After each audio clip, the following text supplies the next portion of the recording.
एक बार एक बहुत बड़ा बिजनेसमैन एक छोटे से गांव में जाता है। उसका मकसद होता है कि उस गांव में एक बड़ी सी फैक्ट्री लगानी है। वह एक ऐसी जगह पर पहुंच जाता है जहां पर उसके सामने एक नदी होती है और उस नदी के सामने वह गांव होता है। अब उसके सामने दो रास्ते हैं। पहला ये कि वह सड़क के रास्ते घूमकर उस गांव तक पहुंचे, जिसमें लगभग 10 घंटे लगेंगे क्योंकि वहां तक पहुंचने का कोई डायरेक्ट रास्ता नहीं है। दूसरा रास्ता ये था कि वह एक नाव में बैठकर नदी के रास्ते उस गांव तक पहुंच जाए, जिसमें केवल 20 मिनट ही लगते। अगर आप हमारे चैनल पर नए आए हो तो चैनल को सब्सक्राइब और बेल नोटिफिकेशंस को ऑन कर लीजिए। चलिए शुरू करते हैं।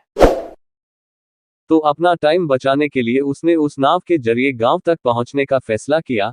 वह नाव बहुत छोटी सी थी, जिसमें एक तरफ वह आदमी बैठा था जो नाव चला रहा था और दूसरी तरफ वह बिजनेसमैन बैठा था। नाव में बैठने के थोड़ी देर बाद उस बिजनेसमैन ने नाव वाले से पूछा, तुझे पता है तेरी नाव में कौन बैठा है? तो नाव वाले ने बड़े भोलेपन से कहा, नहीं साहब, मैं नहीं जानता। क्वोट। तब बिजनेसमैन ने कहा, अरे तू अखबार नहीं पढ़ता है क्या? मेरी फोटो हर दूसरे तीसरे दिन अखबार में छपती है। तो नाव वाले ने कहा, अरे साहब, मुझे पढ़ना लिखना नहीं आता है। मैं बहुत छोटा सा था जब मेरे पिताजी गुजर गए थे और अपने परिवार का ध्यान रखने के लिए मैं बचपन से ही काम में लग गया, इसलिए मेरा स्कूल बचपन में ही छूट गया था। ये सुनकर उस बिजनेसमैन ने नाव वाले का मजाक उड़ाते हुए कहा, तुझे पढ़ना लिखना भी नहीं आता है, ऐसी जिंदगी का क्या फायदा? ये सुनकर उस नाव वाले को बुरा तो लगा, लेकिन उसने कुछ नहीं कहा।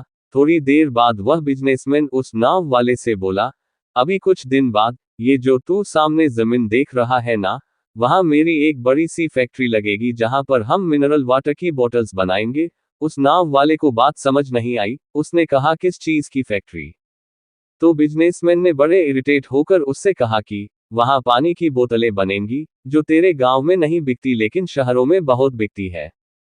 तब नाव वाले ने कहा, अरे साहब, मुझे कहाँ पता होगा, मैंने तो कभी इस गांव से बाहर निकला ही नहीं।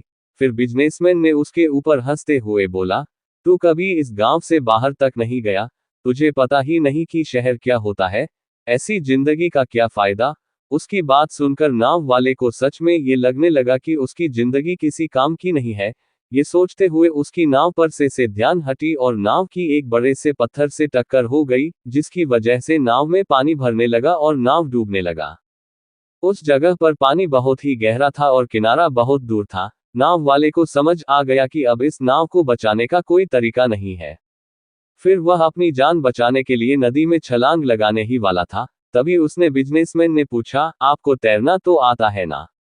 तो बिजनेसमैन ने घबराकर पूछा, ऐसा क्यों पूछ रहे हो? मुझे तैरना नहीं आता है।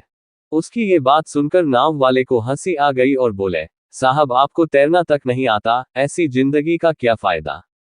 ये सुनकर उस बिजनेसमैन को अपनी गलती का एहसास हुआ और हाथ जोड़कर उसने नाव वाले से कहा, तुम जो मांगोगे मैं तुम्हें वह दूंगा, बस मेरी जान बचा लो। तो उस नाव वाले ने कहा, अरे साहब, घबराओ नहीं, मुझे सिर्फ तैरना ही नहीं आता है, बल्कि डूबते हुए लोगों को बचाना भी आता है। आप मुझे कसकर पकड़ लो, मैं आपको कुछ नहीं होने दूंगा। और फिर उस नाव वाले ने न सिर्फ अपनी, बल्कि उस बिजनेसमैन की भी जान बचाई। तो हमें इस कहानी से एक बहुत बड़ी सीख मिलती है कि जिंदगी में कभी किसी की मजाक नहीं उड़ानी चाहिए या अपने से कम नहीं समझना चाहिए, क्योंकि हमें नहीं पता कि कब, कहां और कैसे किसकी जरूरत पड़ जाए। आपका बहुमूल्य समय देने के लिए धन्यवाद। अगर आपको ये वीडियो अच्छा लगा हो तो हमारे इस YouTube चैनल रिच वाणी को सब्सक्राइब करिए, वीडियो को लाइक करिए और अपने परिवार मित्रों के साथ जरूर शेयर करिए। भविष्य में आप और किस टॉपिक पर वीडियो देखना सुनना चाहते हैं उसके लिए कमेंट करिए। मिलते हैं नेक्स्ट वीडियो में। Thank you.